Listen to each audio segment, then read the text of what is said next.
Bonjour et bienvenue dans cette nouvelle vidéo, dans cette chambre jaune, où je vais vous parler aujourd'hui de la séquence de Stéphane Katsikas aux éditions Favre. Alors Stéphane Katsikas, déjà je vous le présente rapidement, c'est un neurobiologiste et professeur à la fac de médecine et à l'école polytechnique, enfin en Suisse. Et maintenant il est un des dirigeants de Nestlé, donc c'est-à-dire qu'il s'y connaît en neurosciences, en médecine, physiologie, tout ça, et aussi dans les affaires. Et c'est important pour la suite parce que il va être question de tout ça dans le roman. Alors la séquence, qu'est-ce que ça raconte? En gros, on a le Dr Fox qui reçoit le prix Nobel de physiologie et de médecine pour sa découverte de la séquence d'ADN d'hominisation, c'est-à-dire que c'est un petit bout d'ADN qu'on a et que n'avaient pas les primates, enfin qui a muté en fait, il y a un petit mystère là-dessus, que n'avaient pas les primates et qui nous a permis alors par exemple de tenir debout, d'avoir un cerveau plus gros, de parler par exemple, entre autres. Donc la séquence c'est ça, c'est la séquence d'ADN d'hominisation. Donc ce Dr Fox va recevoir le prix Nobel, quand il l'apprend,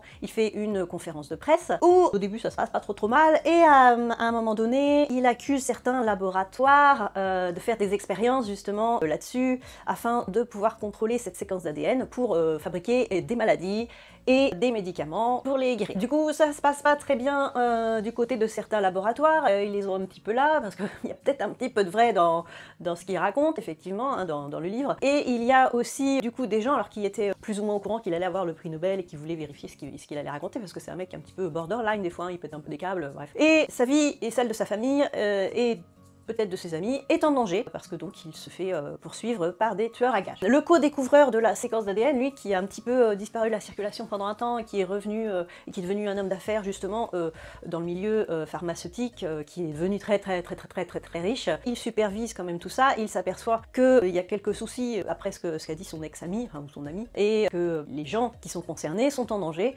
donc Dr Fox, là, qui a le prix Nobel, puis d'autres personnes qui sont les dirigeants de ces compagnies pharmaceutiques. Et donc, plein d'aventures quoi. Je peux pas tout vous raconter, il se passe plein de choses, mais les deux hommes, là, les deux co-découvreurs vont se retrouver.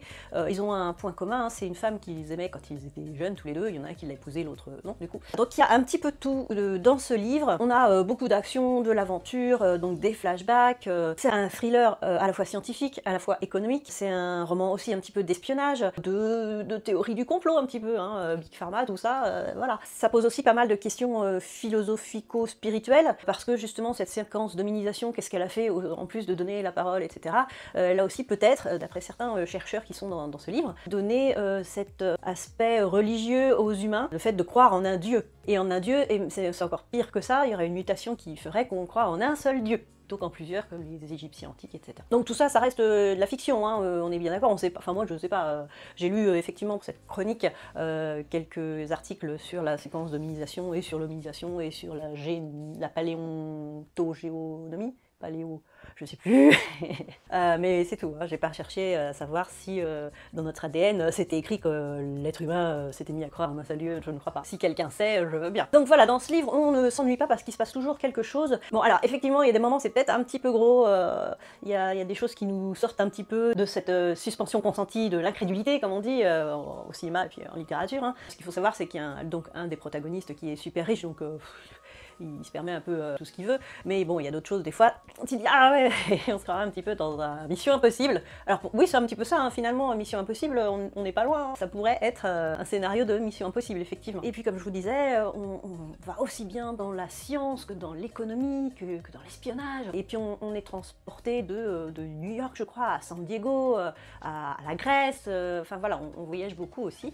Et donc bah voilà, on s'ennuie pas, c'est un bon petit thriller, je vais dire multigenre, voilà. Et qui pourrait, comme je disais, très bien être adapté au cinéma parce que il y a beaucoup d'action, il y a aussi pas mal de beaux décors finalement, et ça pourrait faire quelque chose de très sympa au cinéma. Et sur ce, bonne lecture.